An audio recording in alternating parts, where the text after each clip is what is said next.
तर हाय सगळ्यांना नमस्कार. मी सुप्रिया ताई, मैथिली लेडीज टेलरमधून. जसं की मी तुम्हाला बोलले होते की नाही का, साडीला फॉल लावणं खूप सोपं आहे. फक्त फॉल व्यवस्थित घ्यायचा आणि छान क्वालिटीचा घ्यायचा, म्हणजे साडीला फॉल हा छान लागतो. मी नाही का धनश्रीचेच फॉल घेते पहिल्यापासून, कारण मला ते आवडतात. ते कॉटनचे असतात आणि थोडे मऊ असतात, म्हणजे धुतले तरी ते कडक होत नाहीत आणि त्याला इस्त्रीनी प्रेस करायची गरज नसते. नाहीतर नॉमिनल फॉल कसे असतात की ते इस्त्रीनी प्रेस केल्याशिवाय सरळ होतच नाहीत आणि त्याच्यामध्ये गुड्या पडतात. आता हे जे फॉल आहेत ना, हे मी साधारण एक तासभर पाण्यामध्ये भिजत ठेवले होते. शक्यतो डार्क कलरचे फॉल मी काय करते, वेगळे भिजवते. सगळे फॉल मी एकत्र भिजवत नाही. आणि ते जास्त वेळ भिजवत ठेवले ना की फॉलचं कसं असतं, त्याच्यामधली खळ निघून जाते. म्हणजे कॉटनच्या कपड्यामध्ये एक प्रकारची खळ असते जी निघून जाते, त्याच्यामुळे फॉल थोडासा सॉफ्ट होतो. आणि मी त्याला जास्त असं कडक उन्हामध्ये फॉलला वाळवत नाही. उन्हामध्ये फॉल वाळवला की जास्त तो कडक होतो आणि मग त्याला शिवायला किंवा घडी घालायला थोडासा प्रॉब्लेम होतो. त्याच्यामुळं मी शक्यतो सावलीतच फॉल टाकते वाळायला. आणि थोडेसे ओले असतील ना तरच मी त्याच्या घडी घालायला घेते. त्याच्यामुळं फॉल छान राहतो आणि सॉफ्ट राहतो. आणि साडीला लावायला पण तुम्ही आता बघतच असाल की साडीला जर फॉल लावताना तो कुठेही त्याला घडी नाही आहे, कुठेही गुढी नाही आहे, तो एकदम छान बसतो. बरं, दुसरं असं की फॉल मशीनवर लावताना आहे ना, 4 बोटांमध्ये फॉल धरायचा कधी पण.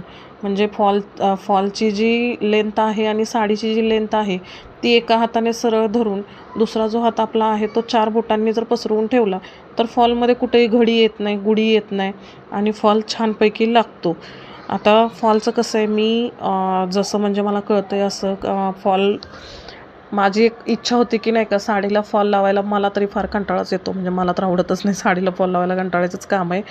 पण माझ्या सगळ्या टेलर मैत्रिणींना मी एक सांगू इच्छिते की ज्यांच्याकडे ब्लाऊज शिवण्यासाठी गिरायकी येतं किंवा ज्यांच्याकडे ब्लाऊज शिवण्यासाठी मशीन आहे ना, त्यांनी खरंच एक पिको फॉलची मशीन ठेवावी. कारण त्याचा फायदा असा होतो की गिरायकाला कधी कधी म्हणजे आपल्या शेजारी पाजारी जर आपल्या ओळखीच्या ताई असतील आणि जर आपल्याकडं त्या साड्या शिवायला येत असतील तर काय होतं, गिरायकाला साडी एका ठिकाणी शिवायला जायचं आणि फॉल एका ठिकाणी घ्यायला जायचं किंवा मग ब्लाऊज एका ठिकाणी शिवायला टाकायला जायचं. कधी कधी त्यांना इमर्जन्सी असते, मग त्यांना वेळ नसतो. मग अशा वेळी काय होतं की एकाच टेलरकडं साडी ब्लाऊज असं दोन्ही जरी टाकलं तरी थोडा त्यांचा पण वेळ वाचतो आणि गिराईक पण आपल्यावर खुश होतं. त्याच्यामुळं त्याच्यामध्ये आपला पण फायदाच असतो सोडा. पण कसं आहे माहिती आहे का, ब्लाऊजबरोबर जर फॉल पिको केलं तर आपला पण एक्स्ट्रा इन्कम होतो आणि आपलं गिराईक पण वाढतं आणि आपलं जर असं नाही का, म्हणजे सर्कलमध्ये थोडंसं लेडीज पण सांगतात की बाबा त्यांच्याकडे एकाच ठिकाणी गेलं तर आपलं सगळंच काम होऊन जाईल. म्हणून मग मी जशी ब्लाऊज शिवायला शिकले तशी माझ्याकडे साधी तर मशीन आहेच आहे, मी त्याच्यावर फक्त ब्लाऊजच शिवते.